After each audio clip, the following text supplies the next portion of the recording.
Bonjour Elsa, aujourd'hui c'est mercredi et nous parlons cinéma. Mais bien sûr, Xavier, c'est un plaisir de vous retrouver comme chaque mercredi. Alors, de quel film parlons-nous ce matin? Aujourd'hui Elsa, nous parlons de fin de partie. Le film sort sur les écrans nationaux à partir de ce matin, mais en réalité arrivera à Marseille en ouverture du festival du film israélien le 17. Donc vous le verrez le 17 en présence des deux réalisateurs, Sharon Memon et Tal Granit, en leur présence, et une soirée d'ouverture d'ailleurs en collaboration avec notre bonne Radio JM. Fin de partie, c'est une très jolie histoire, une comédie noire, une comédie dramatique, difficile à classer en tout cas, pour ce film qui parle de 5 pensionnaires dans une maison de retraite à Jérusalem qui ne supportent plus en fait de se voir les uns les autres malades, souffrir, voire mourir indignement.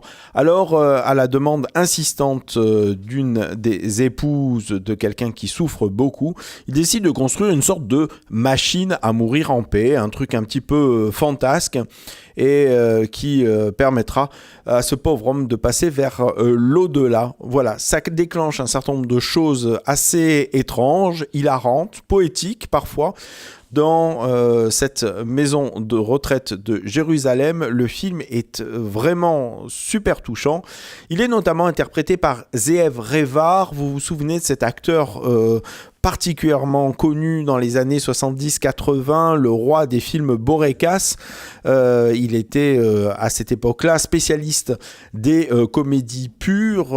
Là, il est dans un registre un petit peu plus en tonalité et c'est vraiment une très belle interprétation pour ce film. Fin de partie qui sort sur les écrans nationaux à partir d'aujourd'hui et à Marseille le 17 pour vous au cinéma Le Prado. Dans le cadre du 16e regard sur le cinéma israélien, ce sera la soirée d'ouverture.